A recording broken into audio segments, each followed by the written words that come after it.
Okay, that should work. Fingers crossed, guys. Fingers crossed, motherfuckers. Let's see on the iPad. Let's check it out. We'll get this. It takes like 10-15 seconds. Yeah, it's What I would say is let's embrace this. Here we go, live. Live. It works. We're there. We're here. We're here, motherfuckers. What's there? Refresh. Refresh. I got it here. It's All right. All right. terrible. What I would say is let's embrace this. Terrible. Good, baby. It's good, baby. OBS. God damn it. Third time's a charm. But it seems to be good. Third time's a charm. You know what? We're gonna call an audible. We're gonna call an audible. Motherfuckers. Audible. I'm gonna start it off by saying I love you guys. I love everybody. This experience has been very awesome, been very great. Fuck yeah. Life-changing shit. Yep. Grateful this was Cheers. able to. Let's start this with the cheers, my friends. Great. God bless. Goddamn. God bless. Motherfucker. All right, man. I'm gonna call an audible, baby. Shit. All right. And since Shit, bro. Lucius hasn't said anything, I'm gonna ask him. Tell me about your craziest fucking salvia trip. Oh man. Straight into. Or is that the wrong? Jeez. Is that the wrong direction? That was like, dude. Jump straight into it, man. You went This is straight into to the meat abyss. of everything. Into the abyss, motherfuckers. in the first 10 seconds. What a better How was your palate salvia cleanser. trip? What a better Damn. palate This cleanser is than straight. that. This is straight to the navel. So like, I was listening to Idea, and I was listening to The Dive, part 1 and part 2. Really? I listened to part 1, and then I took a fat rip, and then part 2 started playing, and I was like, just like way out there.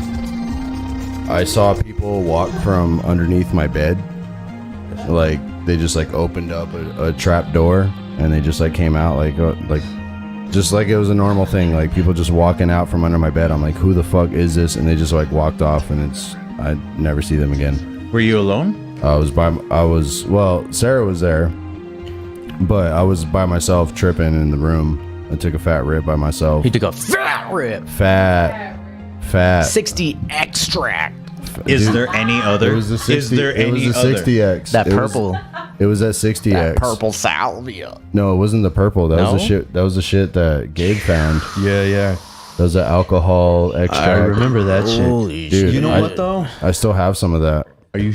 Wow. Isn't that funny? We hold on to salvia for so long. and it's still potent as fuck. So yeah, like people were walking out from under my bed, and I was trying to conscious of figure green out. screen. I was trying to figure out where they're coming from. So I'm like pressing my face into the carpet, and like Sarah walks in, and I'm just like my ass is in the air, and I'm like trying to like You're swimming. dig my face You're into the swimming ground. on the carpet. And she's just like, "Hey, are you okay?" And I look at her, and I don't recognize who she is because I'm tripping on salvia. Dude, I had a similar trip. But I know that I know her. Man. It was at Sarah's grandma's house too. I had a very similar trip Yeah. in your room. I remember you had a computer screensaver on. It was like, you know, like you were playing some Windows Media shit, and it had a screensaver on. Yeah, and I yeah, just yeah. remember like fucking just drifting off into that shit. Sarah was staring at me and laughing the whole time. That's hilarious. It's hilarious. Shout out to Sarah. Shout out to Sarah. Shout out to our sponsor, out Sarah. That's the Sarah worst. Putzel. Tripping really hard. Sarah Rao. She Sorry. was the sponsor, bro. She's Sarah Rao now. She sponsored this whole thing. Yo, that 60X was crazy, but straight up, like, just straight pure leaves was the hardest trip I ever had on salvia. Really? It is reverse tolerance, I hear. So like, Yeah, dude. Yeah. if you start at a high dose and you go lower and lower, it actually hits you harder and harder. No, but that first trip, dude, I was like totally out of myself, didn't know who I was, and I'm trying to chase these people, and like my entire life felt it was like Truman Show, like everything was a set, and there's people just walking away, like, okay, we're clocking out, and they all just like walked out from the woodwork, and they're just like leaving. But I'm like, where'd you come from? What's that extra space underneath my bed? Like, I want to check that out. You Like, haven't seen this drawer? how much room is under there? So like, yeah, I was tripping balls there, and she comes in, and I didn't identify. I couldn't use language. No language. I was just like, huh? Monkey brain. Who are you? And she just kind of laughed. I remember her laughing and then just like walking away because like I was trying to articulate words, but I couldn't initiate a sentence. So I was like, I think we all get it. We get that. That's what he said. That's exactly what he said. but verbatim. the ego loss there is what like really stuck with me. Like I try to approach it with from like a shamanic perspective. Like, what is ego loss? What is losing your sense of identity, your sense of self? Like, where does that take you when you no longer identify with who you've always known yourself to be? And like, you can't recall who you are because like the experience itself is just taking you out of all of that. Like, Question. These people that were coming from under your bed, did they seem like spirits or just hallucinations? hallucinations for sure, because like they were there and then they were gone. Like they showed up and they walked away, but like I felt like I was in a different zone. Like I felt I wasn't in my bedroom, like I was somewhere else, you know. So like I was seeing this different environment than I was in, and that's something about salvia. It's this like unraveling of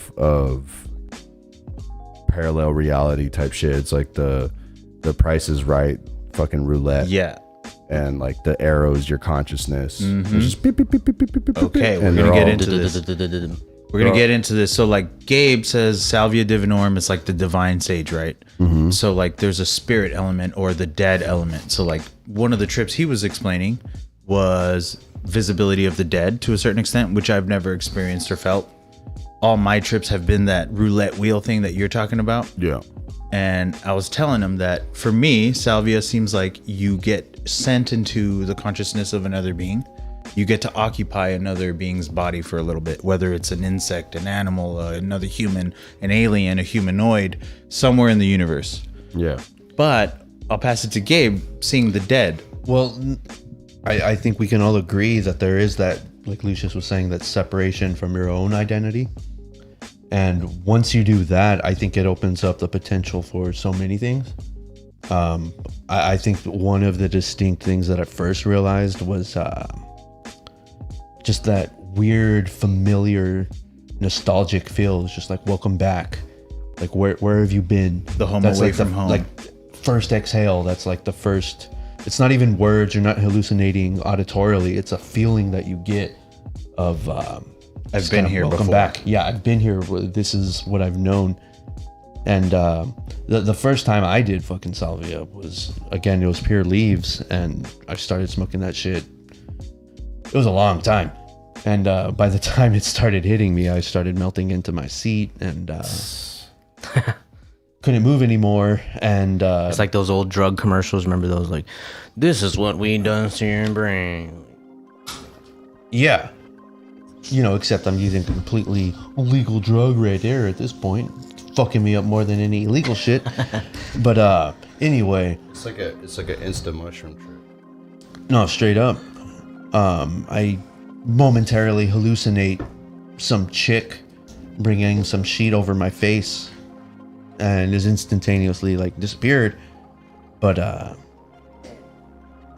yeah, no, there's definitely something about salvia and dissolving boundaries of ego. And the second you dissolve that ego, you do open yourself up to different worlds. And I guess based on I guess certain karmic paths or sensitivities, you go on different trips. But yeah, you're not the same person after that exhale. It is definitely like jumping into a like, if you believe in the multiverse, it's kind of like jumping into an alternate timeline.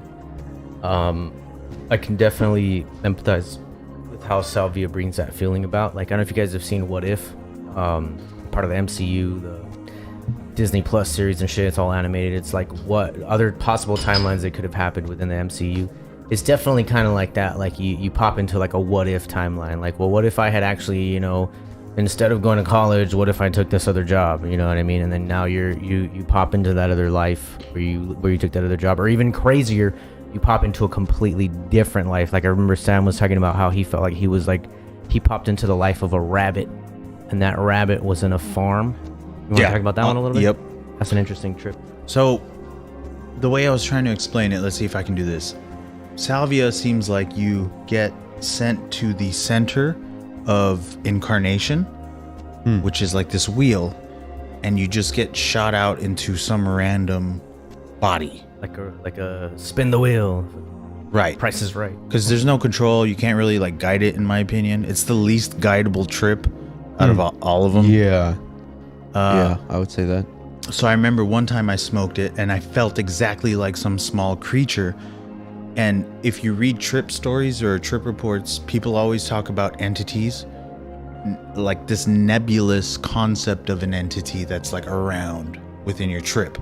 And sometimes they're benevolent, sometimes they're kind, sometimes they're giving you wisdom, sometimes they're welcoming, and sometimes they're aggressive and they don't want you there. And they tell you immediately, get out, you're not supposed to be here.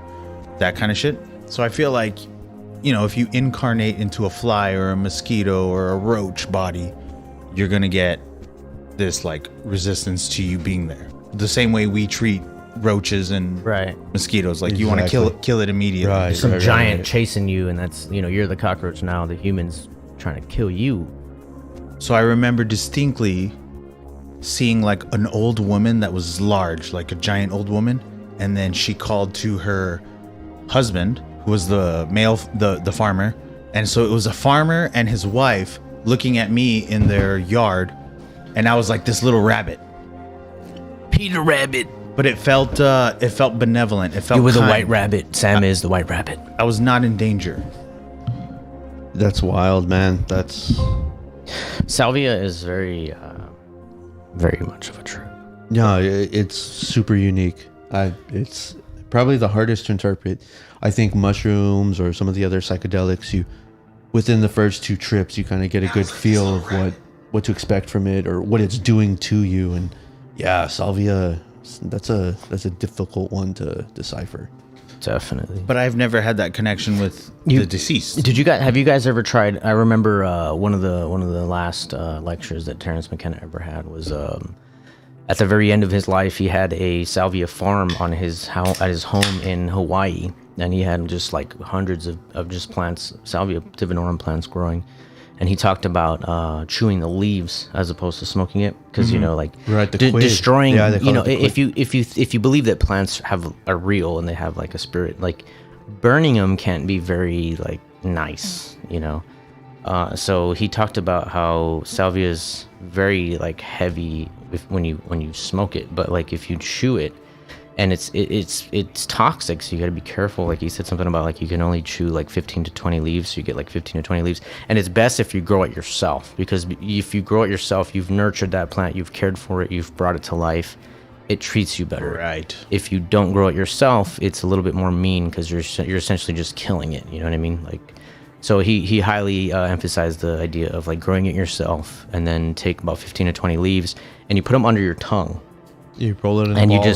You just roll in a ball, put it on your tongue, and you do not swallow. That is very important, because it is toxic. So you do not swallow. You just build it up. And he says after about 10 minutes, like your mouth is literally full of spit, because you're under the tongue. It's just salivating, because you have this substance there, and you spit it out. You spit everything out, and it ends up being like a 30-40 minute trip of just like the most hallucinogenic salvia experience you could ever imagine. And I remember the words very specifically. He says, "You will feel true terror." And, you know, he says that in like a Terrence McKenna style voice, like, "You will feel true terror." And it scared me to try to do it that way, but I've never done it that way. I've never met anybody that's done it that way. Have you guys ever met anybody that's done it that way? No, but it sounds like a little bit like cocaine. Like, I read about the quid. And dude, do you remember that first fucking ounce of salvia I had? Yeah. I don't think we ever fucking finished that shit, dude. It's still in your bedroom under your bed? Dude. You gave like half of it to me. See, that's what I'm saying. That was the shit the trip I talked about. Like that was the one that Wheeler, remember, he smoked that shit and like he had a crazy trip. Dude, I'm telling you. Shout out to our other sponsor, leaves. Just the Wheels. leaves. Dude, that was the craziest experience ever. Like, Yes. I got to see it in his eyes. I got to see him like Wheels? You Yeah. saw wheels? Yeah, dude, it was crazy. he didn't know what he was getting I love into. that fucker. Because when I would He's do that awesome. shit, I was like a fish out of water. So like I didn't know what the fuck was going on. I remember that, man, and I fucking gave you 60x the first time. Dude, I Just remember fucking- when we ordered that shit. We ordered that shit from the internet. I think that was the first Amazon purchase I was ever a part of. Dude, but No, that it shit, wasn't I was like, Amazon. if we're gonna That order shit was salvia, we're not gonna get it Amazon. from the Amazon. that Yeah, shit was dude. legit though. I bought that shit from salviadragon.com. SalviaDorgan.com. That's where I got. I still don't have it. even I still remember. have an old ass bag. Dude, Shout I outs. don't remember where we got it from, but like I do remember it was like super organic. Shout outs to Arrowhead. They're not our sponsors, but they help. Shout out to Purple Slavia.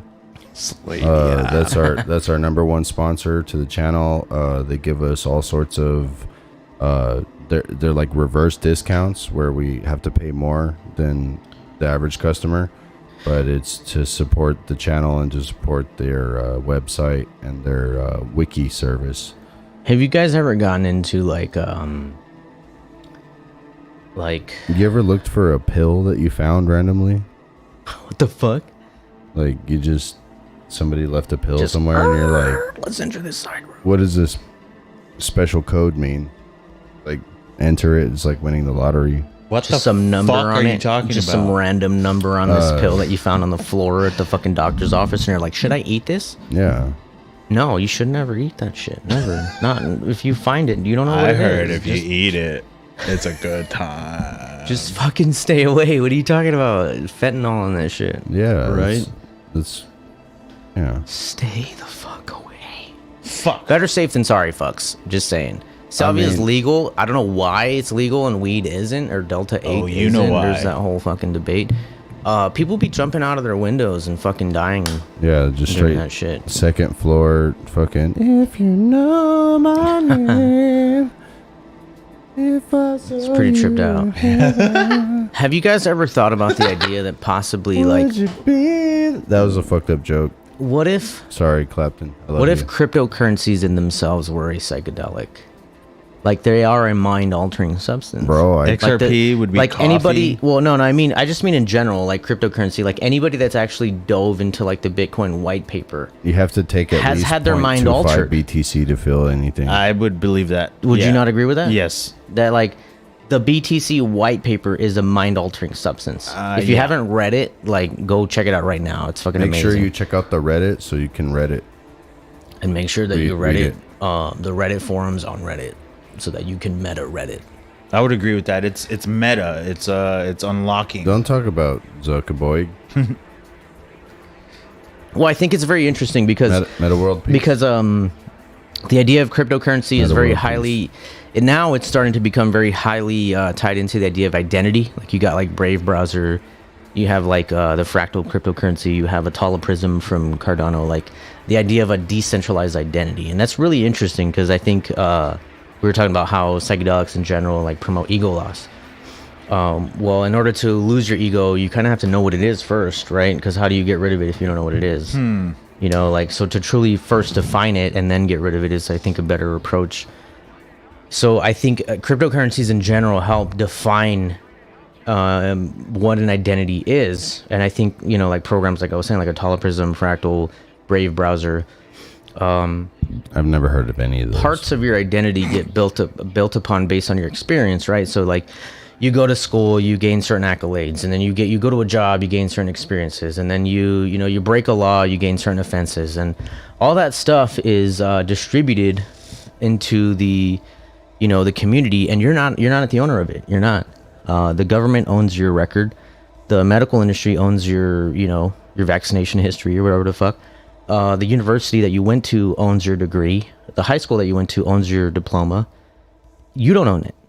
And that's what I think is the literally the groundbreaking edge of crypto right now is the fact that like we put so much emphasis on money, but how you make your money in a way determines your identity. Because like when you go meet someone, the first thing they ask you is, well, what do you do? And your the first intuitive answer is, well, I work here. So your money is kind of is tied intrinsically to your identity. But I think the human has essentially been flawed in the sense that we've been allowing money to dictate our identities instead of the other way around. Your identity should dictate how you make your money. Should it not? I mean, the most happiest people figured out who they are, what they like doing, and that's how they make their money. Yeah. Like if I love music or, I'm a graphics designer and I love doing that and I make money making graphics, my identity dictated how I made my money. Whereas the most unhappy people are the ones that work the other way around. Well, I'm going to go work at this job because I need money, even though I don't like doing what I'm doing. I go work at Burger King and I hate it. Your money is dictating your identity. You're making too much sense. So that's why I think the idea of a decentralized identity is literally is going to be more important. It's a higher priority than money itself. So Bitcoin is awesome because it shows a decentralized, immutable layer of money, of finance. But now we're starting to introduce this other layer of decentralized identity. And I think like programs like Fractal and Brave Browser, Atala Prism, give us the power to hone in our identity and really focus in on it and say, well, who the fuck am I? Like, why do I like these things? Like, Brave Browser, you can look at, you're in control of your browser history. Nobody else is, not Google, not fucking Firefox. And you can look at your own browsing history and say, well, why do I keep going to these sites? What is it about these sites that I like? And then so you can draw from that, inferences of like, well, I go to these sites, that must mean that I like this. So that kind of determines who I am. But also there's the idea of like, well, I've gone to school and I got this degree or some shit. That also plays into who I am. I went to high school, I took these classes. Instead of taking other classes, I took these. So that kind of plays into who I am. And now you have these programs where you can literally go and structure your identity in a decentralized way where, just like with Bitcoin, like not your keys, not your Bitcoin, you're in charge of your Bitcoin wallet. You're in charge of your finances. Now we're moving to a new era where you're going to be in charge of your identity. You're going to be in charge of your accolades. Where like, I went to this school, I got this diploma. Now you save it onto an app on your phone. And that's part of your identity. And then, okay, I went to this university, I got this degree.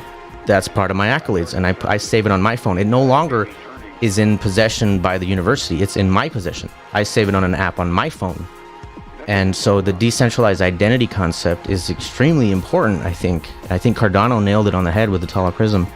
The Fractal and the Brave browser have a lot to do with that as well, because, what you do on your spare time, how you browse the internet, all that bullshit, like, it definitely does tie into your identity as far as, like, your leisure time. Yep, you watching that black porn, black dick? Watching that fucking S&M, bro, Symphony and Metallica. Fat black dicks and little white pussies. You be watching that goddamn sex making or that love making? Sammy's into the kissing scenes. Sam's into lesbian porn. If you're into the kissing scenes, you like fucking Nickelback. Bro, all Sam watches is midget porn. Midgets and grannies. Just the kissing scenes. Wait a minute. From midget porn. Whoopsie. Sorry, little people porn. Sorry, dwarf porn. Sorry to fucking sidetrack that. Levity. A little bit of Hey, levity. but that's part of your identity, bro. Is your porn history. Your porn history. That is you. That's your identity. Yeah. Why do you like that shit? What made you look at it in the first place? Because they're beautiful. It's weird. But the ability to be able to look at it yourself and judge yourself without somebody else getting the gun on you. Why should somebody else have the first chance to judge you before you? Yeah, don't get a boner before Shouldn't I have to? needed. Shouldn't I get to judge myself and be able to explain myself? Like, Yeah. well, wait a minute, I did this shit because this. Dude. We're at right now. We live in a world where Google gets to judge all your porn history and say, oh, this guy might be a sicko and this guy might be a fucking, he likes black dicks or some shit. This guy might be a racist. He doesn't like black dicks. He doesn't watch enough black dicks. You know what's funny, dude, is like all of our fucking private chats are going to be leaked one day from Facebook. One of these days. And that's going to be a strange day. That's going to be hilarious, dude. People are going to be laughing and be so offended. Isn't that an interesting thing? Like if everybody got to see everybody's dirty laundry It's like, whoa, at the exact same time. that was gross. then we would kind of accept each other a little bit. And kind of just like, I don't want to look at your chats. I don't want to look at your private shit. It's Don't- kind of like the don't swipe unspoken right. law. Like, hey man, don't. Hey man, I'm next to you in the urinal. Don't look at me. I want to look at you, motherfucker. But that's gonna happen, dude. for There's me- gonna be a data dump one for day. me, it's more of a don't talk to me right It's now. more like this. The significant others are gonna feel the brunt of that. Yes, but Your girlfriend's gonna be like, "What You'd the be fuck?" Damn, he's a sicko. But then you look at her chat history and you're like, damn, you're a sicko. that bitch is a sicko. Yeah, so that's gonna fucking happen, dude, and that's as close as we can get to telepathy, kind of, because Rogan always talks about what's the world gonna look like when we have telepathy, and we can read each other's minds and we know each other's intentions. 12 and a half generations from now. We're gonna be accepting of each other Oh, well. because it's like you look in someone else's mind and you see it's just as fucked up as yours. Damn. So is that why we're not accepting of each other? Because we're Hiding. constantly trying to conceal every aspect Yep. of like all our vices, Exactly. everything. Yeah. Exactly. That makes sense. But the data dump is a little bit different thing than telepathy. The data dump isn't as clear and clean as like being able to read another. Well, that's person's forced mind. telepathy. That's kind Yeah. of like that's like pseudo telepathy if you really think about It's it. like broadcast. Yeah, like Dude, I've said some nasty shit. I've said some nasty shit. I wouldn't You look. I don't made think me anyone gag. would look forward to that day, but In a way- it would be interesting to see how humanity responds. To, In a to way- something like that. Don't you think we would all accept each other a little bit better? I think there would be chaos for a good minute there, like a good acclimation phase. Only between That's- couples, like Art was saying. It's Not more between of a couples, problem between between- couples. Between any relationship. What are you It- talking about? Like, It'd be chaos for at least 3 Twitter posts. dude, yeah, man. I would like to see fucking Joe Biden's DMs and shit. Well, dude, just think about it. There's Just someone that's cocks. gonna go through all of your shit. Some human being is Actually- gonna go through everything, and that one person's gonna share shit, and then like someone's gonna look at that post. Right, like TSA agents being able to see everybody naked all the time. Wasn't it released recently that a TSA agent was storing like thousands of photos of cocks? What? Yeah, Dude, Joe Biden's internet browser history, that's going to be worth that and as an NFT. Oh, Joe Boyden? Biden's Oh, Boyden? browser history as an NFT. be conscious of the green screen, but TSA. How much would you pay for that? this Price female appreciation. TSA agent got caught like downloading and That's crazy. storing a bunch of naked photos of cocks. On Dickie Leaks? But Dickie. if it was a man who was like Dickie Leaks? storing a bunch of women's pictures, it would have been a way bigger deal. Oh, for sure. I didn't even hear about that. Bro, Yeah. you're getting into gender issues. I'm non-binary. like you're logging into Bill Dude, the bigger news is that we had a fucking outline and haven't talked about How many times did you log into my Bullet account points? since you've been there? Oh, yeah. bullet points out the fucking window, dog. Bullet points are just bullet points. No, we're man. still in the pocket. Look, ready? Make sure Proof of you work. don't check Talk to me my about proof of Google work. history. Well, I think we're nailing it. I did mention identity versus finances. Some, Like look at yourself, see what you're into, like the good and the bad. Everybody has light, everybody has shadow. You have to be comfortable with both sides of yourself, and so like, Bro, you know, don't talk to me about identity. I don't want to hear about your But the idea here is that it's like it's kind of fucked up because like the third party gets to judge you before you get to judge yourself. That's not fair. I think everybody should have a chance to judge themselves first. And I think that's the revolution that we're entering, because right now big data is judging us before we even get to even know ourselves. Like I don't know who the fuck I am, But what you know, is as a big data? teenager. Well, like think of it in the case of a teenager, you know, like humans. like Extra you're medium. going through you're going through grade school and all that shit. You don't know who the fuck you are. Like your browser history is probably a little confused. Like why should they know what you're doing before you know what you're doing? You remember that their time? product. That's going to be their excuse. Remember that time you got kicked in the balls for no reason? Yes. By my sister. Thanks, Lena. Shout out to our sponsor, Lena. Balls hard. Dude, there's this little karate girl back in like 3rd grade. She was just like "Wakakakataka," and just straight For no fucking- reason in the lunch line. She's like, Wakanda. She waranged my ass. she Wakanda On your pizza day? balls. She Tekken 3'd my ass into the ceiling, just straight shin. Just Kang, bro. Shin to pelvis, dude. Kang the Conqueror of elementary school It's pretty kids. bad. I look like a bag of dicks. And I try to play it off like it didn't hurt, but it hurt my soul. Don't say that shit. I got kicked by a guy. I've never. No, I'm just kidding. Say whatever the never fuck you want. I recovered. don't care. No, My balls are still. they in, rescinded. They're in my lungs. Oh my god. Like Dude, when I take did a- that on protects a. you I from did that on. COVID. I did that at Knott's Berry Farm. When My I balls take when I take a really dropped deep all the way breath. to here on that when I fucking take tower. That. when I take a really deep That's breath, Superman. my voice drops a little bit. Dude, your voice is so low Dude, already. like, how did you sound before puberty? Bro, so Like his voice went higher after puberty. all right. No, but the idea of identity is very interesting, and we started the conversation with talking about psychedelics, and like I think the idea of like being able to lose your ego, you have to know what your ego is before you can lose it, right? who are It's kind of like you have to know the rules before you can break the rules.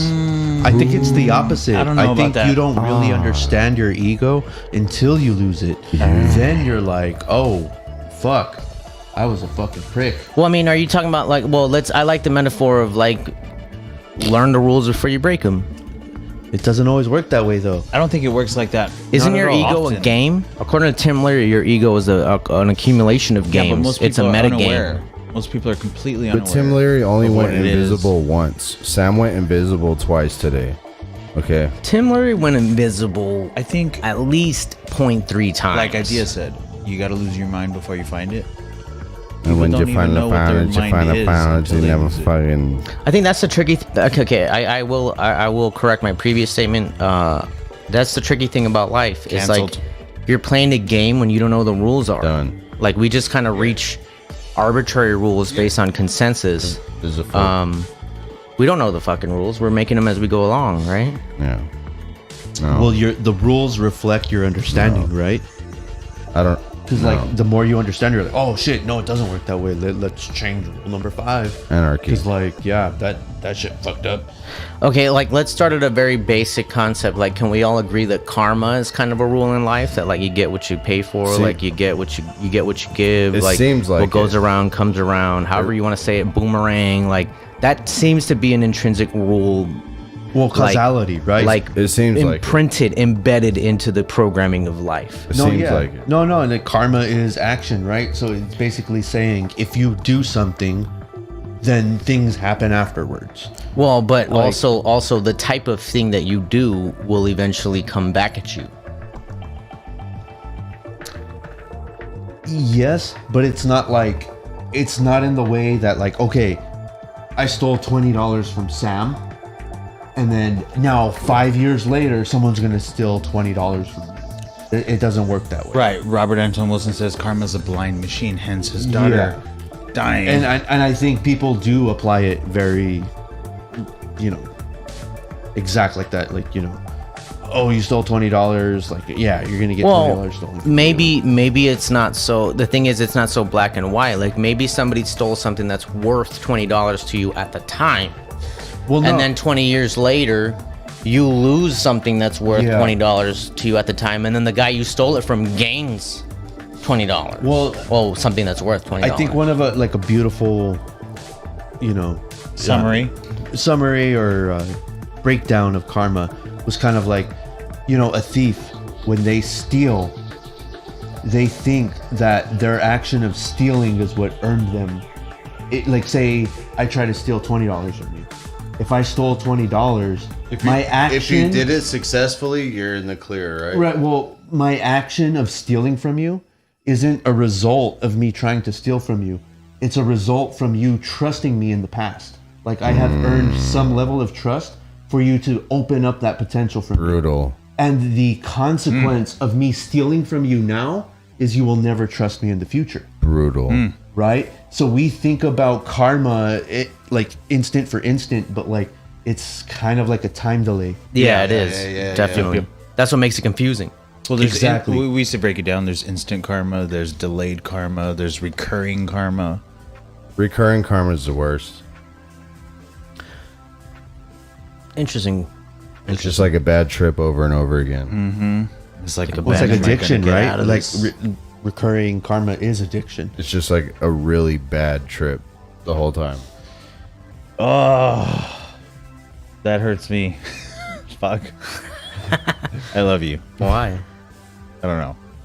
Well, how about this? Like, how about the idea that and I like to take the more optimistic route. Like, the best idea is to try to understand that if you give, you will get. You know, most people try to, you know, when we attack the karma idea, the karma concept, we attack it from the idea of like taking. You took something, someone's gonna take something from you. But really, the true meaning behind it is that if you give something, you will get something in return. So one day, you know, a stranger pops up at your front door and they're fucking starving, or they need to use your phone, or they're trapped in the rain and they need a towel. You tell them to go away. You say, you know what? Well, you have two choices. You can tell them to go away, or you can give them the fucking towel to dry themselves, or let them use their phone, or like give them bus fare, whatever. The idea that you took that leap of faith and said, you know what, dude? I'm gonna give you that towel, or I'm gonna give you that bus fare. No, but that compassion, you know? man, that's a deep thing. Like I was telling you guys the other day, I had a guy 11:30 at night fucking ring the doorbell twice. Right, I remember that that. shit, dude. No, I literally thought it was fuck my that shit. sister, so I answered the fucking door, and the first thing he says is, "Hey, do you think it's too much for you? Too much of me to ask for you to give me a ride?" And I'm like, "Yeah, fuck that. Like, you woke me up. I'm not, I'm not giving you a ride." So he's like, "All right, cool. Hell So no. can you let me like inside your house and change real quick?" And I'm like, Hell no. damn, dude, like I denied you once, and like you constantly look And they for me push. to give you something, and push. like honestly, I think compassion hit me in saying like, nah, I'm not letting you in my house because I can help one person or risk 4 people. And like Your family at the house. yeah, exactly. If I let you in, you're gonna put my 4 family And members I at don't risk. know that you are bad, but the amount of risk in my consciousness is greater than the amount of good I could do by helping you. And that's not the right choice to make right now. And like, to me, Risk to benefit that's- ratio. That was me acting compassionately. Like, I didn't say fuck you. I said I'm sorry, I can't help you. But like, you know, Well, isn't it interesting that like they can code this shit into like a computer game? Like if you play GTA 5, like Right. it's there's coded there's into the conscience, game. conscience Like cause and program. effect loops. Well, yeah, like there's gangs in GTA 5, and if you fuck with a certain gang throughout the whole game later until you make it up to them, they will fuck with you back. That's cool. Like that's coded into the game mathematically with zeros and ones. That's awesome. You know what I mean? But there is also the idea of giving. You know, like I said, we approach this from the idea of taking. Like, you know, if I take something, they're gonna take something from me. But what about giving? Like, if you give something, they're gonna give something to you. But there is also that consideration of like the risk to benefit ratio, but also potentially spoiling someone. Like, if you have your child, like you could give them too much. Like they always bug for a new toy, and you get them every time they ask for a new toy, you give them a new toy. Is that really helping them? No. After a certain point, they get spoiled, and you have to tell them no. Like, I'm not gonna give you this new toy. I've given you all these other toys, and you're not playing with them. So like, it's a tricky path to walk. it is. It's a tightrope. No, and I've realized this too, you know, because I mean, you have family, you always try to help them out, and you realize, like my younger sister, like she's making her own mistakes, but like learning herself. And the concept of, you know, sometimes the best choice is to let someone make the wrong choice in the fastest way. Like, okay, like, yeah, let me make you work the absolute worst choice, but that's going to lead you to understand that, like, oh yeah, this is fucking wrong, and I'll make the correction. Like, yeah, compassion's a trip, man. Like, Double-edged sword, man. yeah, like most people think compassion is giving people what they want, and Right. I would say most people don't know what they want, and to have the wisdom of what exactly to do to What they enact need. exactly what your intentions are, man, that is what the monks practice. I mean, Hey. they isolate themselves in caves because their own wills are hard enough to decipher. much less everyone else enacting everything else. So if you think you can understand all the intricacies of that, like, good luck. But like, it really takes that compassion, really takes understanding what the future will be. Like, and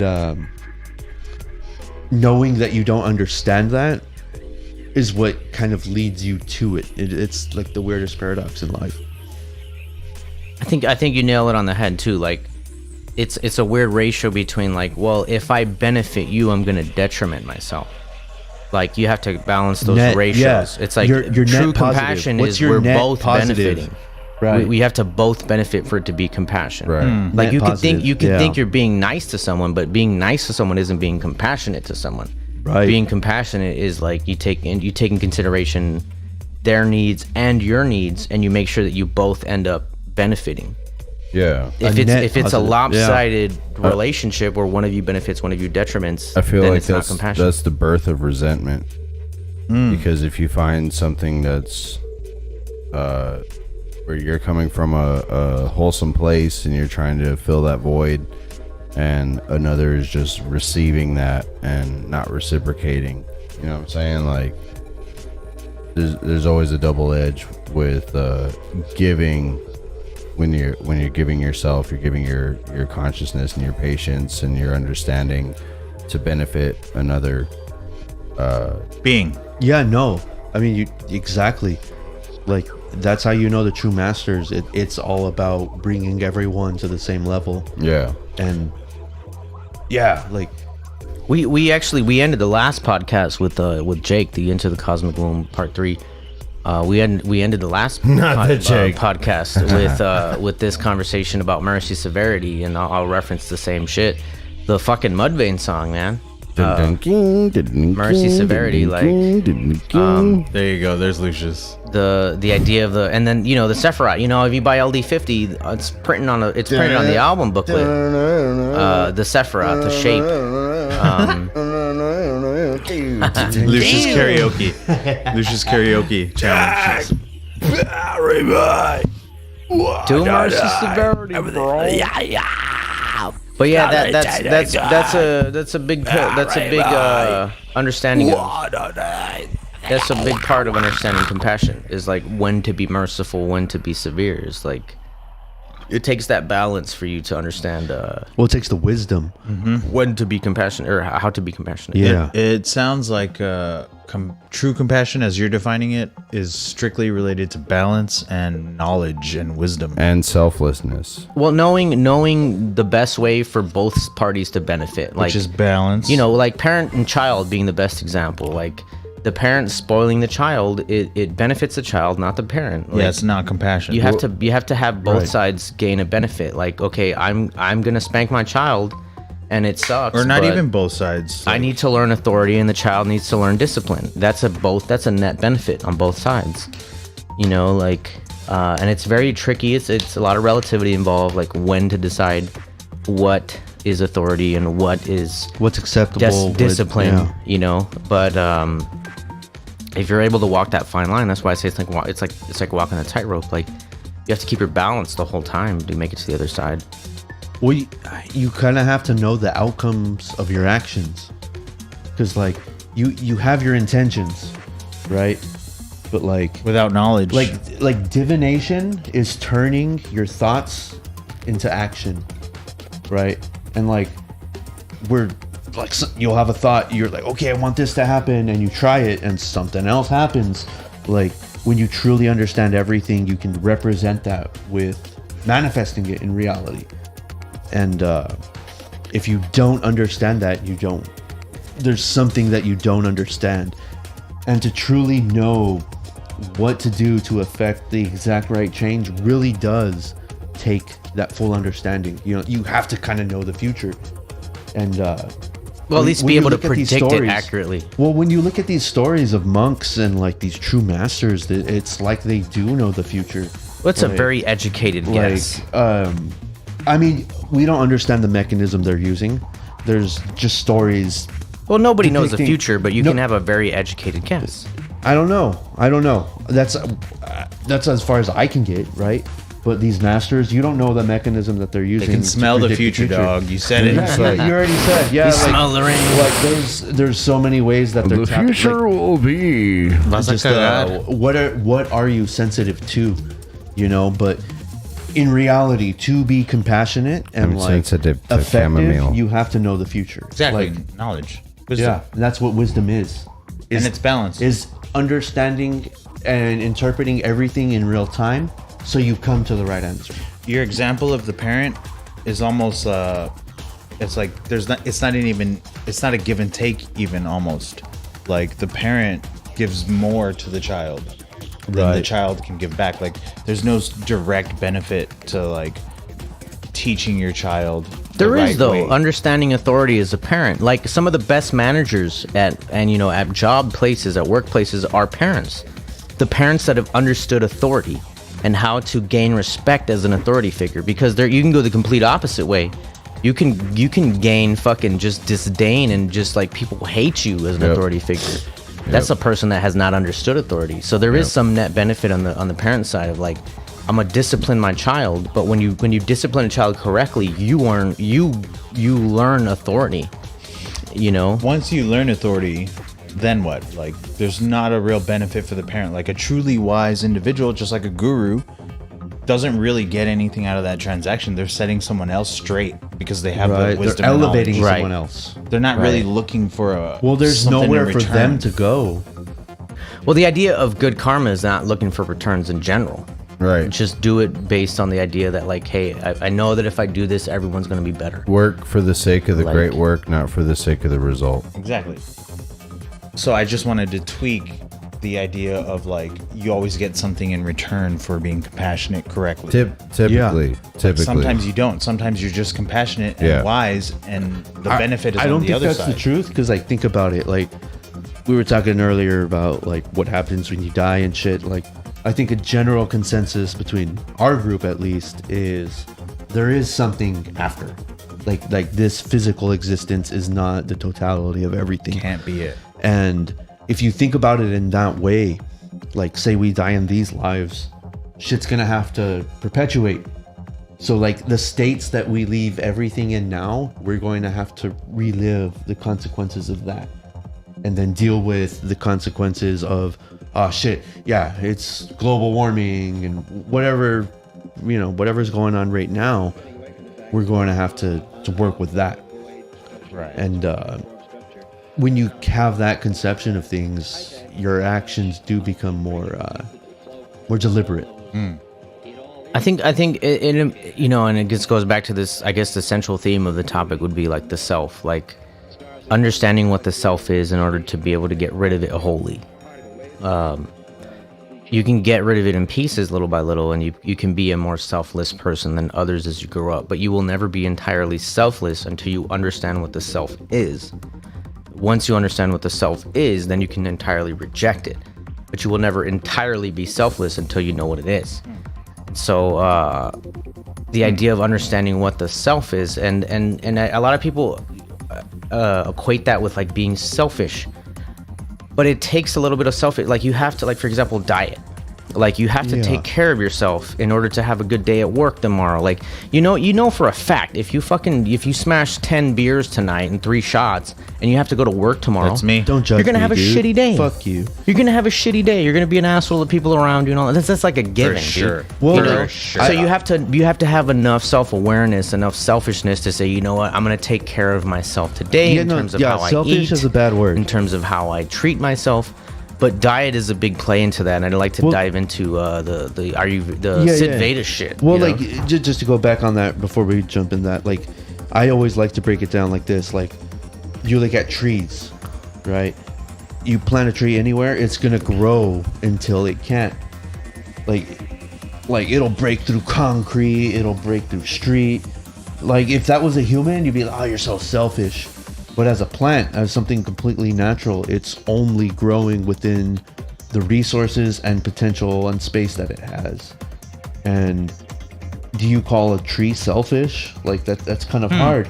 So it's like this greed in Tibet, right? There's no word in Tibet that translates to greed directly. Like that's not a concept that they really believe in, because when you really think about it, it's just perpetuation of your existence. Interesting. And like there's the excess negative of that, but like that in itself is not a bad thing. Like self-preservation. Good example. Self-preservation separate from greed. Right. Well, self-preservation, greed is the inflation of self-preservation. Well, here's what Right. just watching the garden. Some plants do try to take from other plants. Right, but it's the same mechanism that everything else does, but in excess. Right. So That's what I'm saying. Greed is the inflation of self-preservation. Yeah, like greed is becoming too concerned about. it's an self- imbalance. It's an excess. Yeah. Yeah. Because vines in particular, they don't give a shit about surrounding plants. Yeah, and the mechanism is their survival, but like it is at a detriment of everything else around it. So what I would say is everything we see within humans of excess or compassion or wisdom exists in the plant world too. Like there are Yes, plants that like exactly. take over or Yeah, there's some people that are weedy. And we try to There's some like people that are flowery. yes. like dehumanize those concepts, like oh it's evil or whatever, but they are kind of natural. But the problem is that we don't understand their root, and when you understand what they really come from, it's like okay, yeah, it's this, but it's unbalanced, so we need to keep this in check. Right. Well, jumping into diet too. That's a really good topic that I wanted to cover. Ayurveda. Perfect. Yeah, like jumping into the diet side of things, like taking care of yourself. So you know that you are a limited being. You have a vehicle, and I love that they use that word a lot in Buddhism, like the Right. Mahayana, Vajrayana, the Yana part, the YANA means vehicle, because it's kind of like, you know, your body's like a car, and you can fuck up a car and go into another car, and that's where you get the idea of like reincarnation and stuff like that. But the idea to take care of the car that you got, you know, take care of your vehicle. Your body is like a vehicle. The spirit is the driver. Well, diet is a big part of that. You know, just like maintaining your vehicle, you have to get fluid checks. You gotta, you know, do oil changes. You have to make sure that shit's greased and lubed up correctly. That's what diet is for the human body. And there's a lot of science that goes into what types of things will make your body more at peace, more balanced. Yeah. And a lot of it has to do with the elements, elementary energy, like earth, fire, water, wind, spirit, or space. Yeah.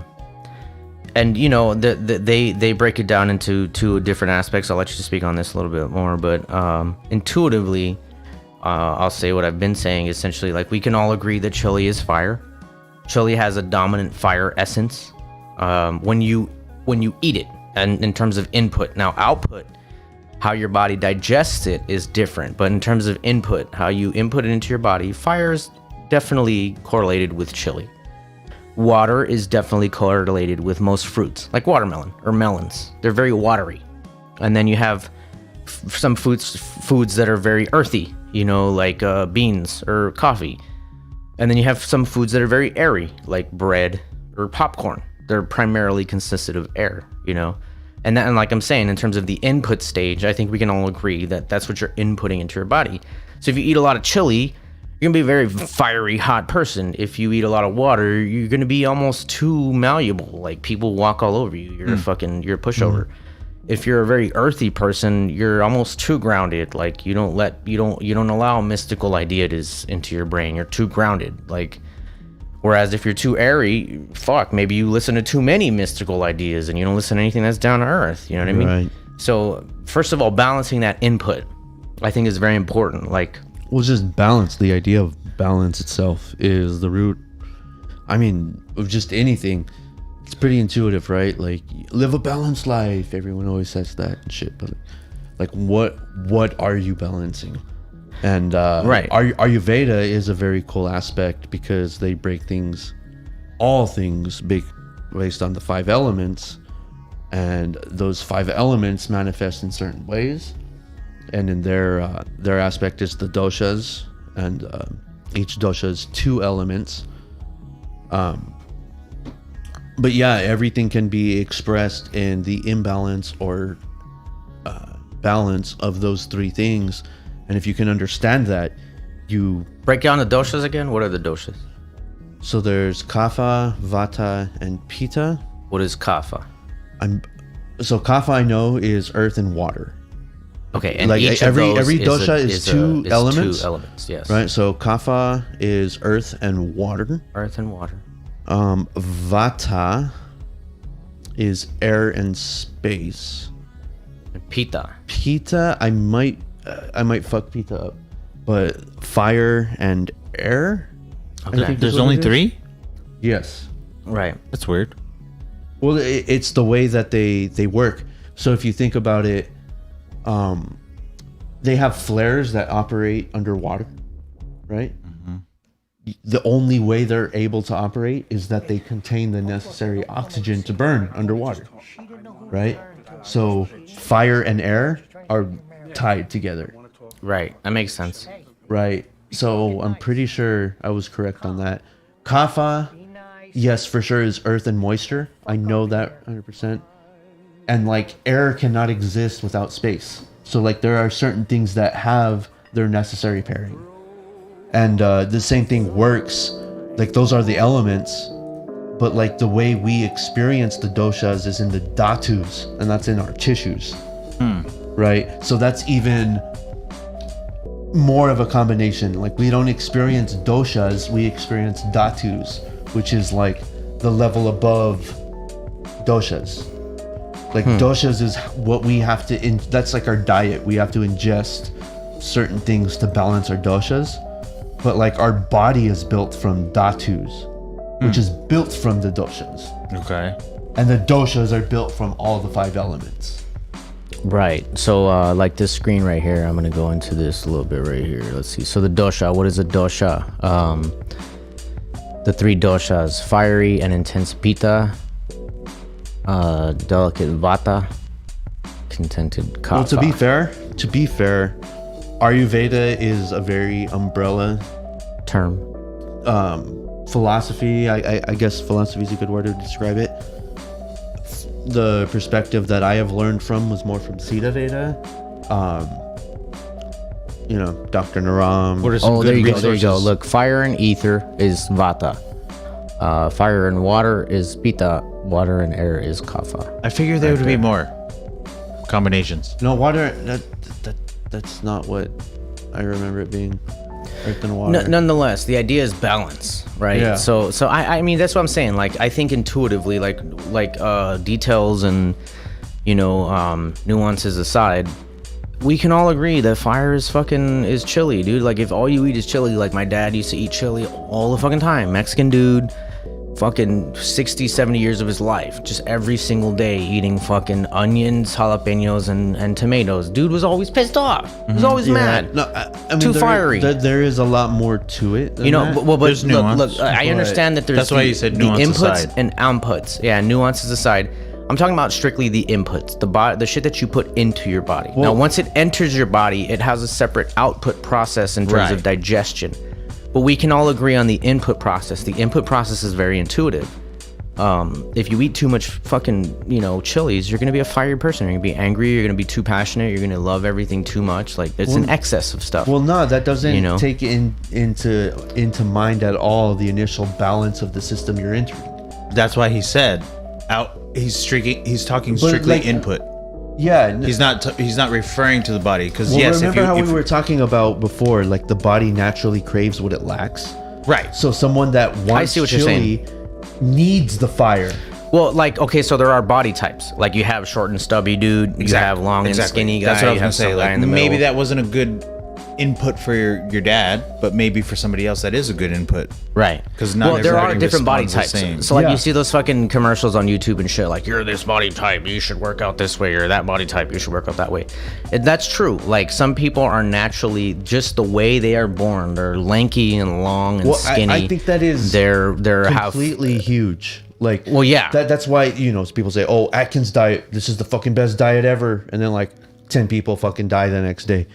You know, Yeah, what I mean? there's no- It's like, there's no one size fits all. Yeah, there's no consideration of the individual, how your initial system is started, and where you want that system to evolve to. And I mean, it requires that. Like if you're gonna look at affecting your diet, affecting your system, you have to understand where your initial state is. Yes. And like understanding things based on an input way is not at all sufficient as far as understanding what the outputs then will be. So is there no value to what he's saying about just considering the chili? Because he wants to nail down the like spice. if you say that anyone that eats a jalapeno is going to get more upset, more irate, that's not accurate. But that's what we're saying is like, I guess, okay, I see what you're saying. It's like you can't even communicate it without including the body. and that's exactly the view of Sita Veda. I get where he's coming Because from, though. the poison for someone else is a medicine for someone. Right. Like you really, it is and your current state can change constantly. So what was a poison to you 10 minutes ago can be a different thing a week from now. Okay. It really takes that. Like you can take like the Ayurveda tests, right? And it's a series of questions like, oh, do you shit hard? When you get sick, does it tend to be this type of thing or whatever? So you get a tally, right, of different categories. It's okay, if you have points in this category, you have this many points for this dosha, this many points for this dosha, this many points for this dosha. And based on this is where your overall balance is. Well, guess what? If you take the same test next week, how different is it? So when I take those tests, I usually do it in 3 ways. I do it for my entire life to that point, from the last like 3 months, and then just that week. Take the same test from that perspective. Like, oh, have I been shitting solid for the last week? No.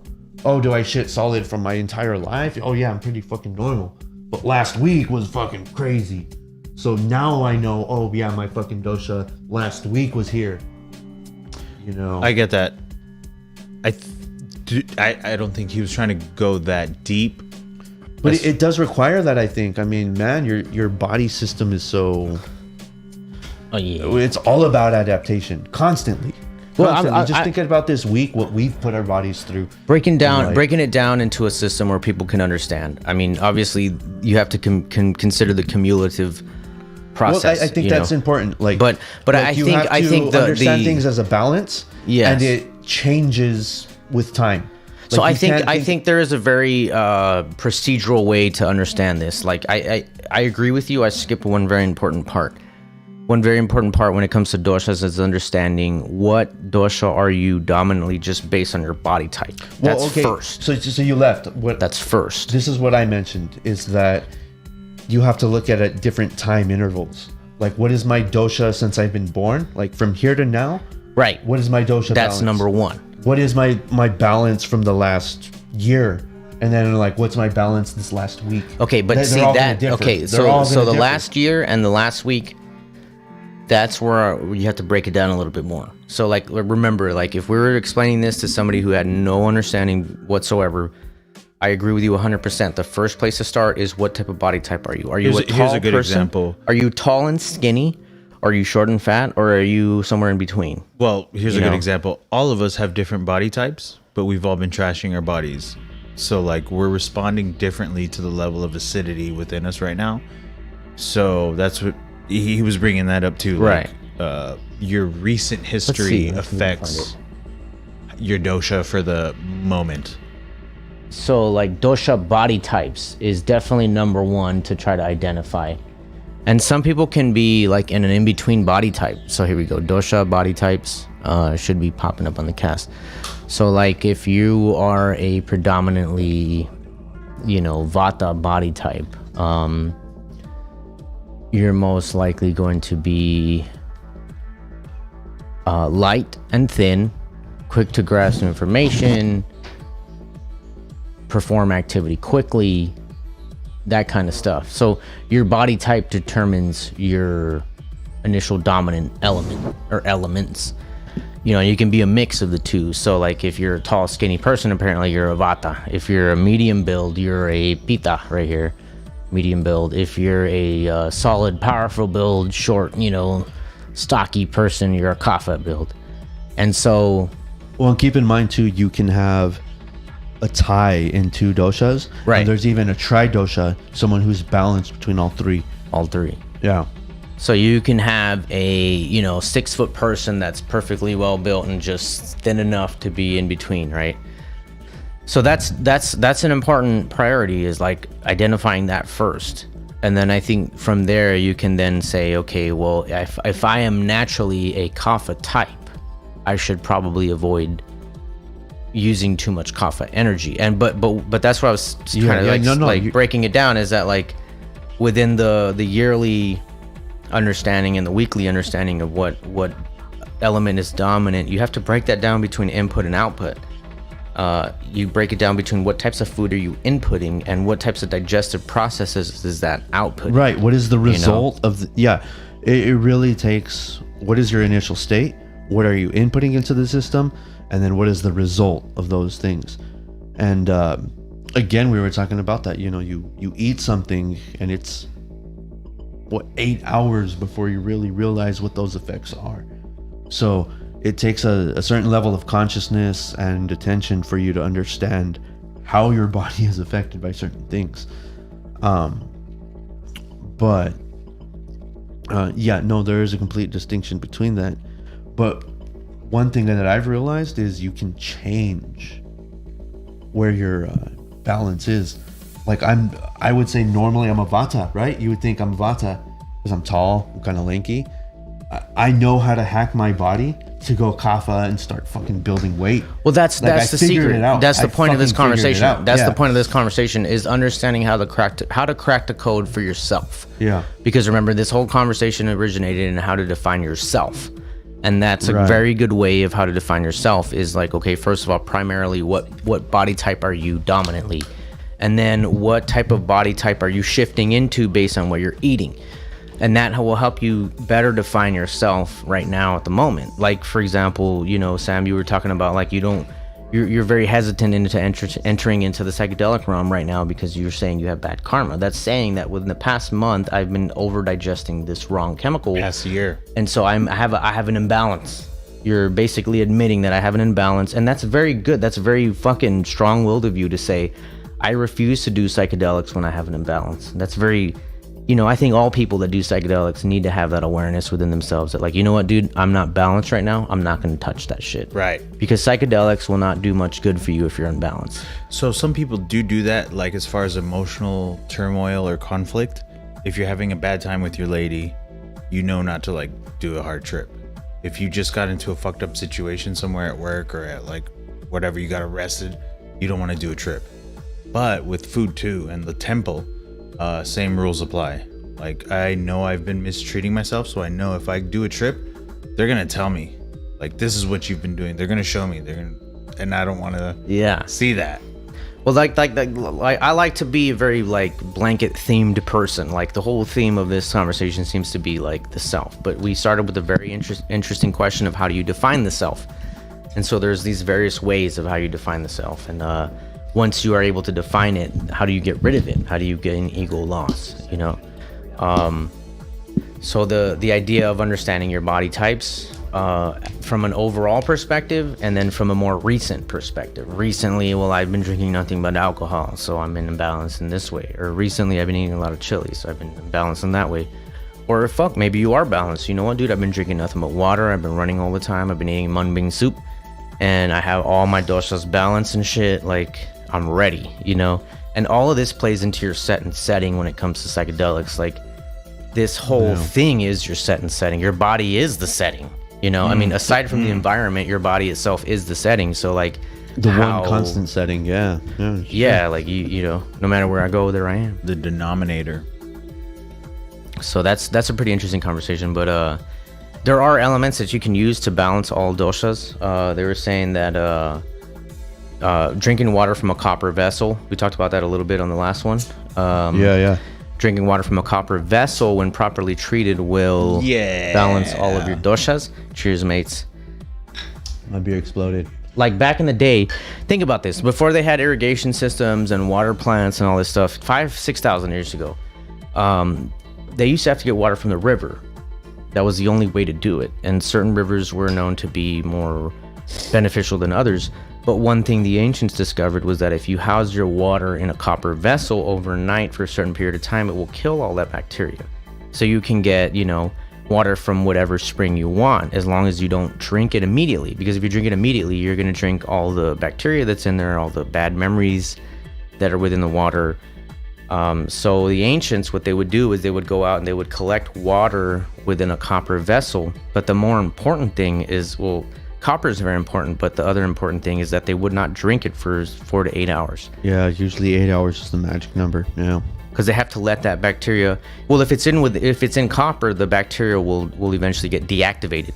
There's electrons, shooting out of the copper and vice versa, shooting out of the bacteria that will essentially deactivate the bacteria, which is awesome. I mean, copper, silver, and gold are natural antibacterials. So the ancients knew that, and they would house their water in copper vessels. But another important thing is that you have to give time for the memory to settle, because water is very memory intense. Like with the Masaru Emoto stuff, like it will hold memory very, very strictly.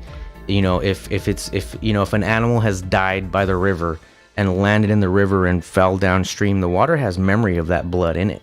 Yeah, no, it's the universal solvent. I mean, like, you put fucking tea leaves in there, it takes the essence of tea and becomes the tea. Yeah, anything, like, you look into water, it takes the essence of you, and you see it fucking in the reflections. It's a very interesting substance. Like Sadhguru always talks about that, like water. It's something we're encountered with all the time, but we don't understand it. Like it plays such a vital part in the self, because if you think about it, 70% of your body, 70% of what you consider you is water. Yeah. So how you input the water is very important. How you output is another thing, but how you input it is very important. Side question, real quick. Topic. Copper, silver, gold. Are they in that order also, like, as far as their ability to kill a bacteria? Like, is a gold cup better than a silver cup? Is a silver cup better than a copper cup? It would go... silver is the best conductor. Better than gold? Yeah. Silver just doesn't oxidize. And it's more rare. So a silver cup over a copper cup? I don't know that. It would make sense, because since they're more, conductive, they're more easily to give over electrons, which means... Is gold they a break play? through the cell walls of the bacteria better. Right. Because the electroconductivity, the ionic that is the energy, mechanism that deactivates the bacteria cell wall. Is gold in the conversation or no? No, yeah. Definitely. No, they're great conductors, but the hierarchy... Yeah, this is crazy, like, because everyone always thinks gold's the best conductor. Right. But it's silver. I mentioned copper because copper is more abundant. Yeah, Silver's as far as more the metals, abundant. as far as those three, like graphene, like there's all these new materials. Copper's that more they're abundant. It's experiencing. easier to get a hold of. Like colloidal silver is way cheaper than colloidal gold. Yeah. Yeah, but silver, as far as thermal conductivity and like electrical conductivity, is better than gold and better than copper. So silver's the winner. Yeah. Okay. Silver's the winner over copper. Copper's second. Maybe gold third. Possibly. Well, I mean, in terms so. of I think gold is overall third. cumulative, because it's so rare. Yeah. Okay. No, the property of gold is it doesn't oxidize. At all. Yeah, like so silver and copper oxidize, which then lowers its thermal conductivity. Right, because it reacts with the oxygen. So that's a good caveat to like asterisk right there, is that like your silver copper cup won't work forever. Yeah, that's true. That is true. They say 6 months, man. They say Sadhguru 6 mentions months. how to clean your copper vessel. He mentions It's with tamarind. Well, Tamarind is one of the best ways to You clean need it. acid. You need an acid. A for citric acid. He says if you can't Yeah. get tamarind, use lemon or lime. lemon. Yeah. Lemon's the best. But he says tamarind is the best for actually. us, because we can get lemons anyway. Yeah. Tamarind, dude. Tamarindo? Yes. Tamarind is supposed to be great Tamarindo. for decalcifying pineal glands. Like, And cleaning your tamarind copper. is the best thing for your pineal gland, apparently. Wow. Can you get it When from I the was candies? in the, Tamarindo. you can get tamarind extract, and they recommend you take like a tablespoon of that every day. And it's delicious, dude. It's like fucking a treat. Tamarindo, bro. It's a Tamarindo treat. soda, bro. Interesting. That, But that I was doing. Jaritos. Do you remember I was talking about Kachali Mudra, where you Yeah. throw your tongue up? Yeah, that kind of shit.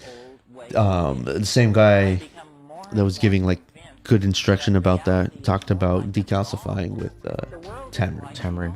That's good info. So everybody get a fucking copper cup if you can. But you gotta And clean you it. need tamarind. But you have to clean it. Well, they do recommend like your water ritual. You need to make it a daily ritual, and it's very hard. I don't do it. I wish I could. I'm trying to. But essentially, you should get a copper vessel, and you every day before you go to bed, you clean it with some kind of citric acid, tamarind if you have it, lemon or lime juice if you don't, and use a little bit of salt to scrape off the rust, because the rust is poison. It's toxic. So if you drink rust that has accumulated on a copper vessel, you will get sick. God damn. You'll get copper poisoning. So there's like a risk too. Yes. Yes. So that's why I'm saying you have to create a daily ritual out of it, and but at the same time, that daily ritual, the fact that you're putting your intention into it makes it that much more powerful. So you clean your copper vessel every day before night, and then you fill it up and you let it sit 8 hours while you sleep, and in the morning you drink that water that's in the copper vessel, and that itself, just that one glass of water will balance all of your energies, all of your kapha, pitta, vata, your earth, fire, water, and you know. This might be a good way to tie this up. I don't know if you know the answers. So copper, like let's say you had a sealed copper vessel and you stored it for, like, would it go away in a certain amount of time, like years, or like if I tried to store water for 10 years in a copper vessel? No, because it's balancing the energies of the water, right? But this rust thing that you're talking about, Right. Well, that's only a consequence of constantly having to adapt to the water in it. Okay. So you have X amount of water, it balances it, Oh, okay. right? And then it doesn't have to balance anymore. Okay, so there's no worry about trying to store water long term in a copper jug that's sealed. I mean, if you seal it properly, no. Yeah, theoretically, no. Because here's the thing, I've been trying to store water for Well, I guess long-term. that's a lie, because you could get more copper in the presence of the water, but like there's Well, a that certain amount of shouldn't- copper that you need to ingest every day anyway. Yeah, that but, like, shouldn't hurt you. it's- So yeah, here's the thing, like I'm sure there's a threshold of. storing water is one of the hardest things you could do. Right. So let's say Yeah. you're a prepper. Well, they say 8 hours. Doomsday prepper. 8 hours is like the magic number. Any longer, any No. less. I mean like long-term storage, yeah. like end of the world shit. So if you're trying to store water for the end of the world, let's say zombie apocalypse or whatever, how would you do it? Is copper an effective method for storing water? Because No, I wouldn't say storing. No. just to finish this, it's very hard to find anything that lasts a long time because the Yeah. plastic jugs leak into the water, right? So you don't want to store water in plastic. I found aluminum cans that store water. They have a 50-year shelf life. It's the longest one I found. It's the best I found. Anything else has a shorter shelf life span. Yeah. So would copper work as long-term storage? No, I really think because it's so conductive, it makes it a bad storage. For long term. Yeah, for because if longevity. if the outside copper is in contact with any excess electricity, So how or do charge, you? What would you suggest is the most effective long term storage for water? I don't have that answer. Alloy? Some type of have that alloy? answer. So Aluminum. I mean, 50 years. That sounds fucking good. well, Like, see, now I'm thinking, based on what you're saying, what if the aluminum is leaking into the... The it Illuminati. probably is, water. but like The at a Illuminati. much lesser rate. At 50 years, it's Illuminati. not a problem. Like Right. in 50 years, it's not an issue. But, you know, I hope it's not just advertising. I hope that's real. That's crazy shit, dude. That's that liquid death, bro. How long does that last? Decentralization, man. You That's what I was saying, verify. too. Liquid death is just Shout out to natural our spring water sponsors, not Liquid Death. put in a metal can, but they don't have the same Well, shelf life as my survival cans. I don't think any survival plan is about storage of water. It's about the water cycle. It's about What do you mean? you're constantly using water, right? You have to ingest water. You have to piss it out. So it's about how do you utilize water in its different stages.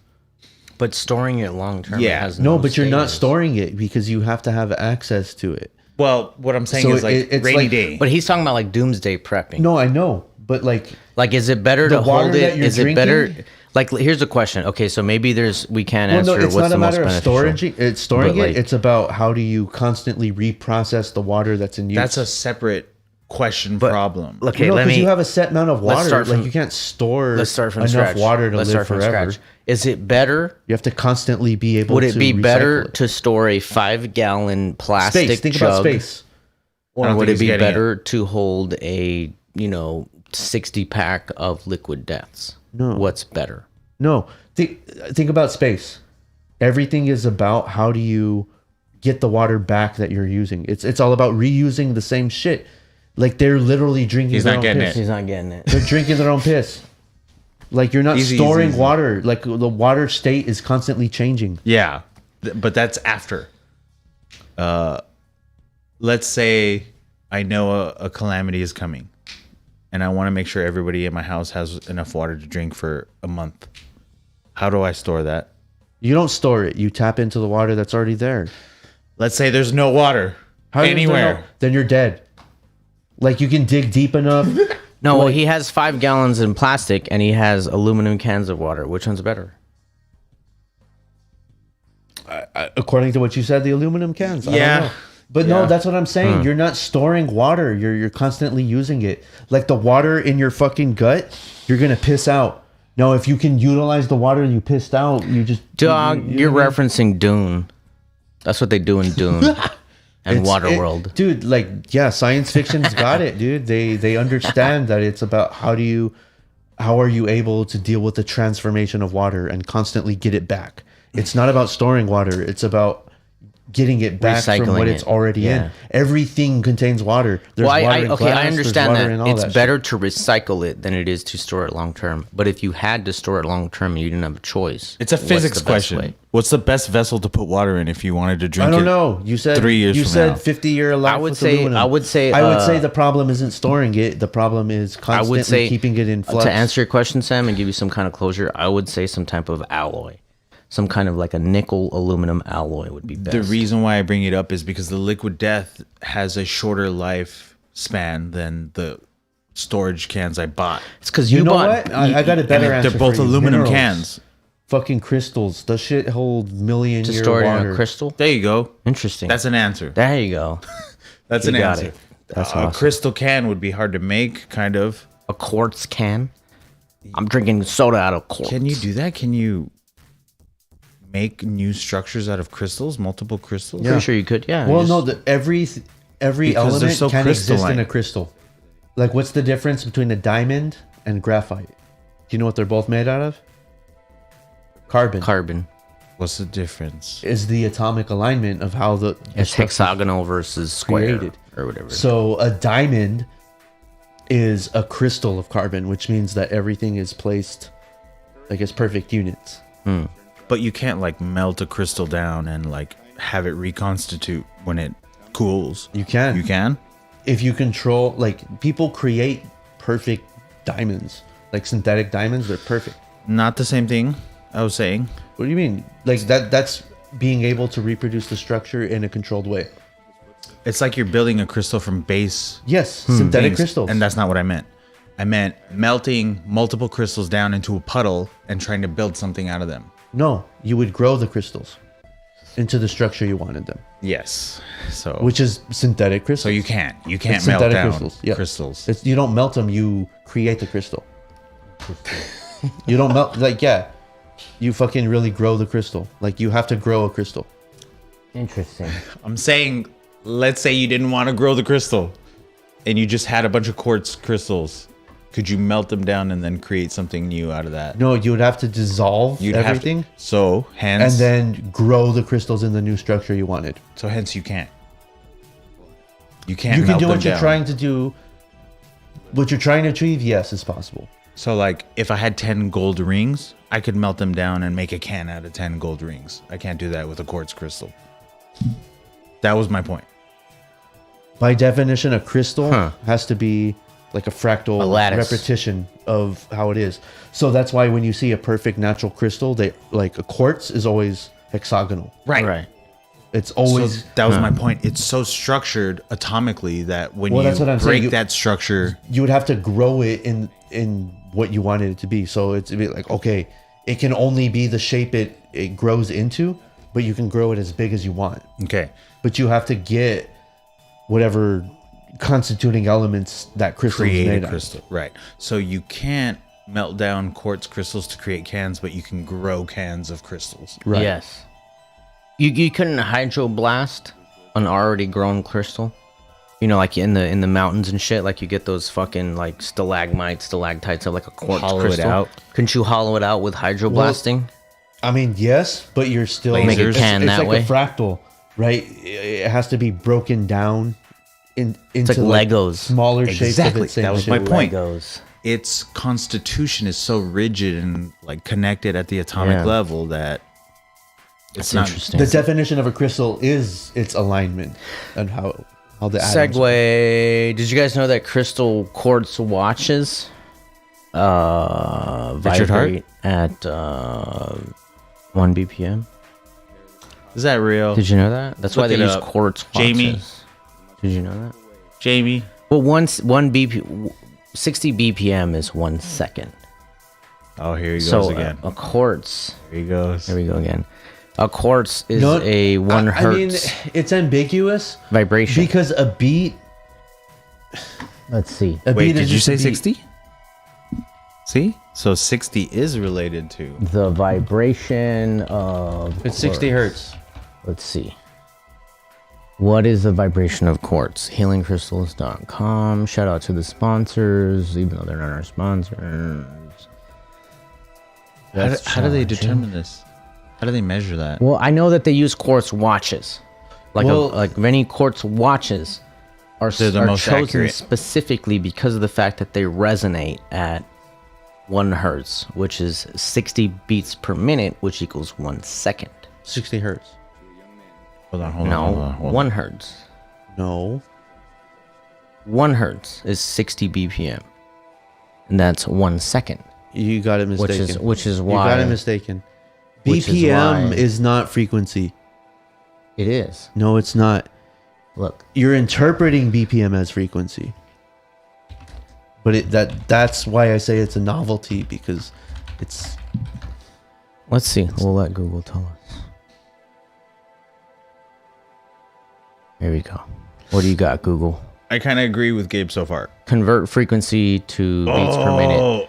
1 hertz is equal to what? Wait a minute, but that's how we framed it, right? Our frame of reference. Yeah, all measurements are arbitrary. That's how we all framed it. But this is a framing we all agreed upon with consensus throughout the Well, many years. Well, when you're talking about all the faculties of matter like weight, time, all that shit, some of them are based on actual base reality physics. Yes. So if this is arbitrary, then it's not. It doesn't fall into that. Well, it's somewhat arbitrary, but there are certain things that back it up. The reason why they chose this is, for example, quartz, I've heard, resonates at 1 hertz, which is 60 BPM, which is why they make clocks at, find it. It's not. you It's know, not. which is why they make clocks with quartz. Have you not heard of a quartz clock? A watch. I know that they use quartz in old watches or good watches, but I don't know why. Just frequency of quartz. Let's see here. How do quartz watches work? See, it's way higher. It's not even. That's wrong. We're all wrong. The Beluva Accutron. Piezoelectricity. That sounds made up as fuck. Accutron. That It's does. so accurate. It's the Accutron, dog. So accurate. It's gonna be vibrating after you're dead. Come on, internet. Help me back. This is good. No, this is good education though. Like, Frequent vibrate. That's what I type. Vibration of quartz. What is the hertz vibration of quartz? they should all vibrate at a different. It's frequency of Like hertz. amethyst frequency should of quartz. vibrate differently than clear, right? Possibly. What hertz does quartz? Like Vibrate. what's the green one? Jade. The Mayans had a shitload of jade, Just put Emerald. quartz frequency. Yeah, you're asking your question. Let's see. Vibrational rate of quartz. Steve wrote a fucking blog about it.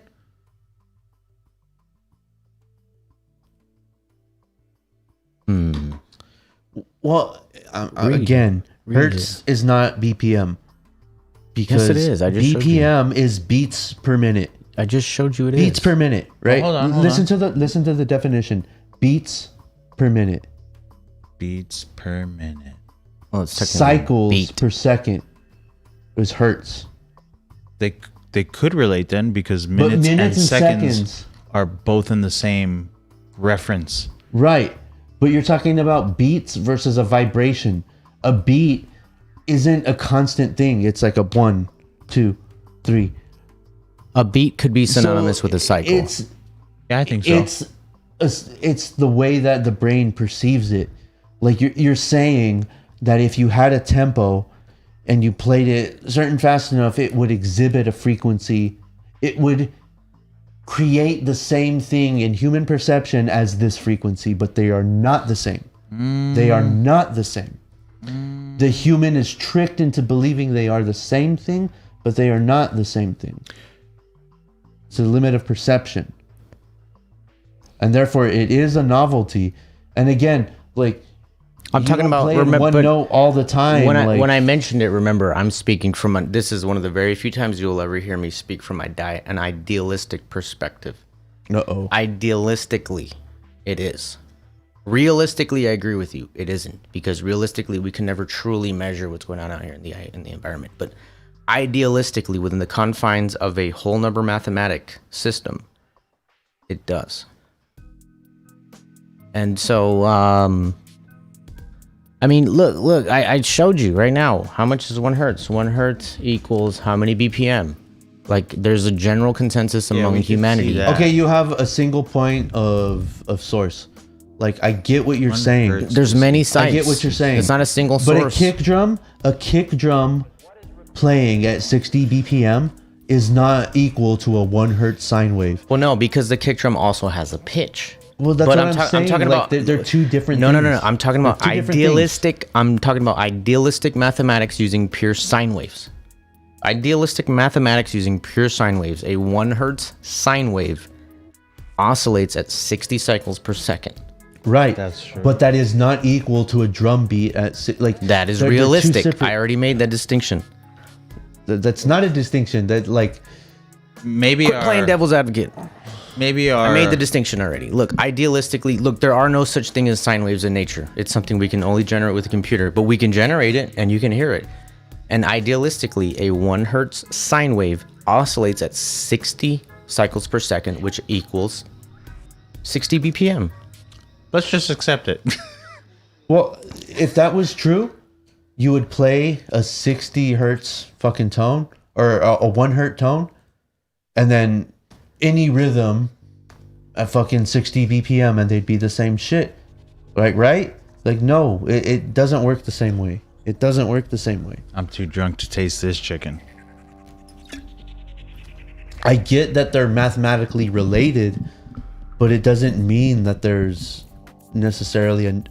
I think the time reference interval is like what's Well, relating that's the them. only relating thing is that you're measuring with the same time interval, the second. Well, That's it's a like second that's the versus a minute. combining- that's It's a the second one thing. versus a minute. You remove the second, and like all correlation It's like disappears. our time dimension is the denominator. Yes, you dissolve the time denominator, and nothing else makes any sense. Well, but you need a frame of reference. You need some frame of reference. yeah. That's what I'm saying. I made the distinction. You're talking from a realistic perspective, and I understand you. In terms of a quantum realistic perspective, there's no such thing as time. Time is relative to every single moving body in space. Your time is different from my time, which is different from his time. I understand that, but idealistically, there is a absolute time, and within that absolute time frame, there exists 1 hertz, which equals 60 BPM. Now you're gonna have to do a PowerPoint presentation, bro. I get it. It's mathematically. It's mathematically Beautiful. sound. Can you just agree that it's mathematically sound? It's just not practical. It's mathematically. I already made that distinction. You're just using synonyms at this point. Like the distinction, yes, I agree. It's not realistic. It's idealistic. It's whatever synonym you want to use. Mathematically, it's sound. When we watch this back, we're gonna learn. When we see this back, someone's gonna be right. Mathematically, it's sound. So all I'm trying to say is that if you were to use, for example,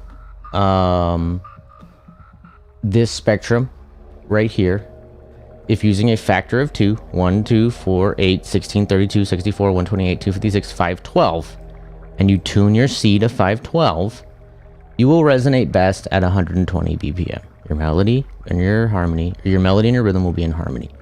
But there happens to exist other factors. There's the 3, the 5, the 7, the 9, the 11, 13. And if you start to double and half those, they will resonate at other frequencies. The 384, tuning-wise, resonates closest to a G, which would be best used at 90 BPM. So on and so forth. 320 Hertz resonates best with an E, which is 75 BPM. The one that I can really clearly show the best because of the way our computer software works is 448. 448, I can actually use plugins and show this mathematically within software that if you tune everything to 448 using pure sine waves, and if you set your tempo to 105 BPM, that sine wave will start at 0 and it will end at 0 perfectly. It will not go slightly before or slightly after. It will start at 0 and it will end at 0 perfectly. So you have a harmony, you have a harmonization between rhythm and melody. That's using a factor of 7, and I've broken it down here, so on and so forth. What gets really interesting though is if you use all these prime numbers, you start to go through like this circle of fifths. It goes G, E, A, D, F, G sharp, B, C sharp, D sharp. You hit all 12 notes using prime number doublings, which is pretty interesting. You're fucking crazy, Art. This is what this guy does on his spare time. Make spreadsheets about fucking frequencies. That's crazy, dude. And I agree. No, you're right. I mean, realistically, we'll never measure this shit. But within my headphones, bro, it's fucking perfect. It's idealistically perfect. I think there's a miscommunication at the base of this. Ultimately, there's a miscommunication, I think. Because I see where both of you are coming from. And I think you're talking slightly different angles of the same problem. But this is interesting. And I like the theory behind it. Well, I mean, he's right. Time is relative. Time will ultimately always be relative. My time is slightly... there's time dilation. My time is slightly different than his time, which is slightly different than your time. So to have an idea of an absolute time reference is idealistic. It's idealistic. Idealism, meaning that it's an absolute value that time itself only exists relative, right? I think it's less to do, like, if you assume every second is the exact same unit, right? Then, but time is different for you. No.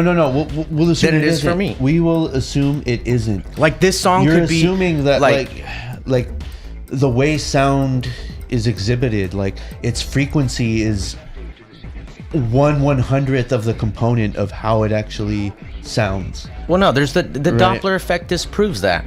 The Doppler effect proves relativity within sound. You have envelope, you have all of these different things that are affecting how sounds actually play. So you can guarantee, like an analog synthesizer with an envelope, you can guarantee that you never end. You always end with a perfect, like you're saying, like your 0 point ends on beat. So you can squeeze the wave to fit. That's what an envelope That's what the envelope does. But you wouldn't need an envelope if you did what I'm doing here. You wouldn't even need it because it would just end at the 0 perfectly. Yeah, but then you have to play within specific tempos all the time. That doesn't within make specific any sense. tempos and within specific keys. I think that's what he's saying. I'm not saying, I'm not telling everybody out there in the whole world to do this. I'm just saying this would be a very interesting project for us to explore. Have you done any? Have you made Yes, the only one I've been able to successfully do frequency, is the 448 because of the plug-in limitations. I can't tune There's no way I can tune E You can. to 320. Do a tuner, and then There's no way I can tune E to 320. There's a way. Well, We need to here's get what- together. here's what With we'll certain do plugins there is. With Let's certain do it. plugins there is. But like with Omnisphere, the limits is like 420 to I'm 480. sure we can. We'll get So within the- oscilloscopes. This will be a Yeah. good. That's what I want to tell Dude, them. That's what I want to tell the VST Yeah. creators. Is like, can you help me bring this into fruition? Because that would be awesome to be able to tune any note to any whole number. That's what they haven't done. Well, You know? we would just have to calculate, dude. Like I know if- I can if get you in look touch on with. the sample, I can call Spectrasonics right now and explain to them and make them fucking do it. Well, I bet not you they even, would. like- I bet you they would at least listen. Well, like on Omnisphere or all these things, a lot of the time, you only see like the decimal to a certain degree, but they actually have the accuracy. Well, yeah, far because beyond that. look at the other fucking one. It's Look, truncated? if you look at the actual Yeah. decimals, look how many decimals. This is why whole numbers are important. Yeah, no. If you cannot hit the whole number, there's no way you can ever get approximately close to that fine-tuned value. these decimals are messy. It's way too many decimals. You Well, need we you need tried to this tune too. it to the whole number value. Yeah, you no, would have to remember tune we it to the whole tried number this value. too. We were talking about getting a track and trying to repitch it into another, like changing the base frequency from 440 to 432. You cannot do that by pitching it with software. Like if you were to get the master track, You can if it's No, if it's no. synth based. You can if it's synth based, not if it's sample based. If you it's have sample to do it based, on you the can. track basis. You have Yeah. every track has to be. But that's what I'm saying. I can do that with 448 because when I use Rob Papin, when I use Spectrasonics, when I use Yeah. Native Instruments, they let me tune to 448. There's that value that actually lets me tune to and that. you're whole looking number. for more values to Yes. be able to tune to. I understand hey, that. Here's what I'll say. Let's link to your future creation if you do it. Definitely. We'll put it in the notes. It's in the works right now. I'm working on a song that's in. I'm using 7 is the number of God, and I found that to be kind of like ironic. I made this song once again. I've made many songs in the factor of 7/4. So the song, instead of being 4/4, it's in 7/4, and so I'm using a factor of 7, which is 448, and so the timing is 7/4. The tuning is a factor of 7. Everything is perfectly in harmony. And granted, you're right. I mean, from a regular perspective, nobody's gonna notice this shit. Nobody's gonna even care. It's not about that But though. for those people that It's about listen the to idea. it on a very high psychedelic trip, who are in tune with that extreme subtle nanometer level of reality, it will make a difference. There's an embedded meaning, And I'm willing to bet. which is like a sigil, almost. You're embedding meaning, even if the listener is unconscious of it, like a sigil. It's there, like you put it in there. So it's almost like a magical thing. Right, but it's mathematically sound. It's mathematically sound. Like it's philosophical. There's a proof within it. Like when they say about verifiable proof or provably secure. provable proof of stake or Yeah. whatever the fuck. Yeah, Provable yeah. proof of work. This is provable. I can prove it. I can prove it with math. Now, granted, the system of math itself may be flawed. Gödel's proof, all that bullshit. But within the game itself, the rules are sound, and it makes a very good game, like chess. This is a good introduction to the theory, and we can do a part 2 about the manifestation of your thoughts and ideas. It's a very good game to play where the rules are very easily laid out. All you'd have to do is do these little things. That's all it is, really. I mean, I'm not saying it's not a game. It is a game, but I'm just saying it's a very good game. Life's a game. Game of life, Tim Leary. It's a good place to end it. I would say so. Final thoughts? Lang Lang. Cheers to Lou. Lou passed the fuck out. He was like, I'm done with this shit. I ain't going fucking do. It was those glasses, dog, staring at the sun the whole time. All right. Love you, motherfuckers. Into the Abyss, episode whatever. Frequencies. God bless.